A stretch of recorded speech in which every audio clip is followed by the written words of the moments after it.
Perkenalkan, nama saya Valencia Pangesti, NIM 1804348. Pada kali ini saya membuat webinar video presentation untuk mata kuliah Sistem Informasi Manajemen, tugas yang ke-7. Langsung saja ke pertanyaan pertama dari buku Kelly. Discuss the various ways to pay online in B2C. Which methods would you prefer and why? Jawabannya, B2C adalah bisnis ke ekonomi konsumen, di mana bisnis menjual langsung ke konsumen di internet. Bisnis ini dapat menjadi perpanjangan dari bisnis fisik yang merambah ke bisnis elektronik atau bisnis yang didirikan khusus untuk bisnis online. Karena transaksi bisnis ini dilakukan melalui internet, bagaimana pembeli atau pelanggan membayar bisnis ini? Beberapa metode yang digunakan antara lain. Yang pertama, electronic fund transfer. Yang kedua, electronic bill presentment and payment. Yang ketiga, micropayment. Yang keempat, electronic check. Yang kelima, purchasing card. Yang keenam, e-cash atau smart cash. Yang ketujuh, e-cash atau person to person.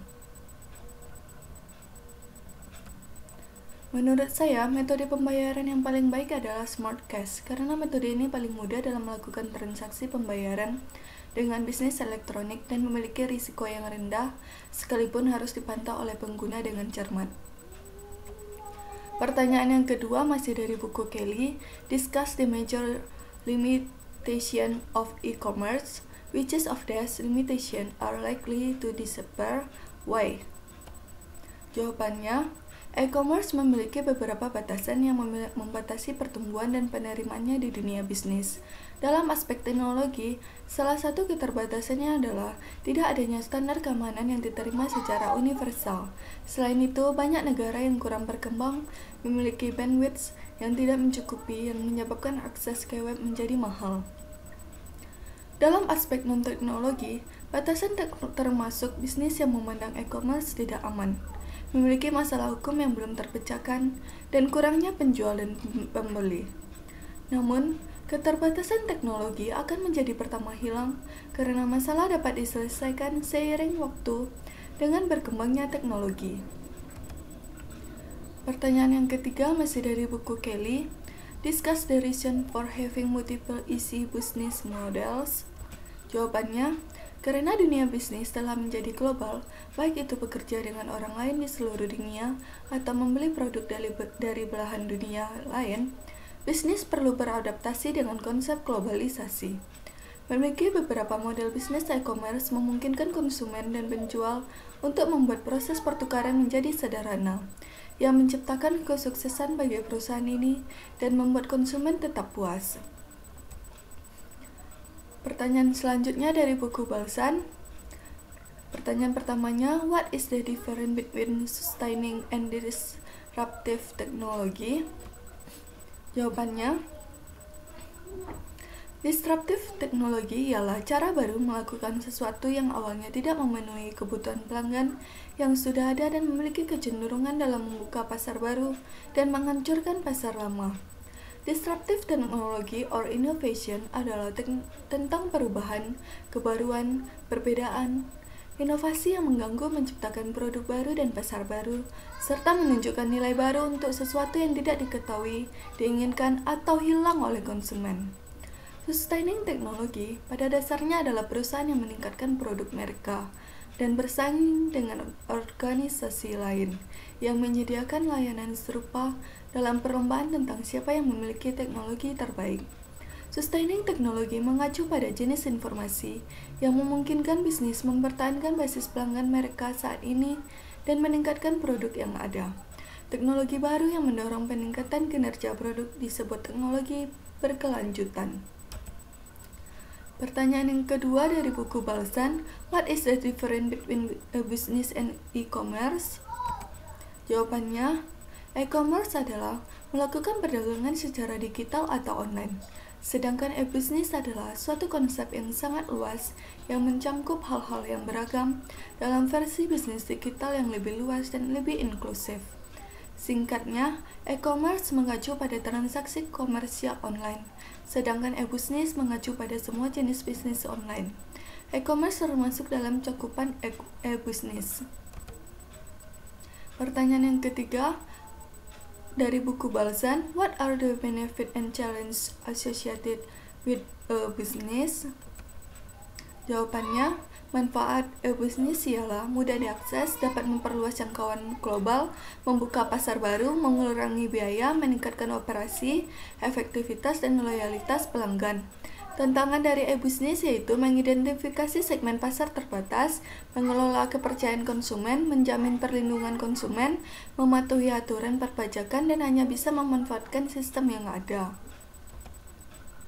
Pertanyaan selanjutnya dari buku Loudon.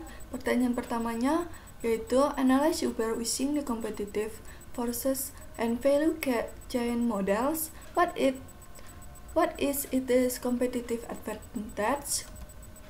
Keunggulan kompetitif Uber yaitu memiliki kepemimpinan berbiaya rendah, yang artinya memiliki biaya yang lebih rendah daripada taksi.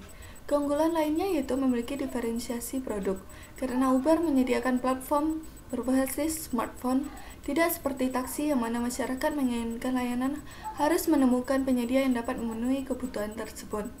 Ini sangat mengubah kenyamanan dan pengalaman pelanggan. Karena ini merupakan alternatif yang cepat, andal, dan nyaman untuk layanan transaksi. Hal ini juga dapat memperkuat keintiman pelanggan, karena Uber menggunakan platform berbasis ponsel cerdas yang mengembangkan ikatan dan loyalitas yang kuat dengan pelanggan. Uber mengandalkan ulasan pengguna tentang pengemudi dan pengalaman berkendara yang untuk mengidentifikasi pengemudi bermasalah dan ulasan pengemudi dari pelanggan untuk mengidentifikasi penumpang yang bermasalah. Pertanyaan yang kedua dari buku Loudon, What is the relationship between information technology and Uber's business model? Explain your answer.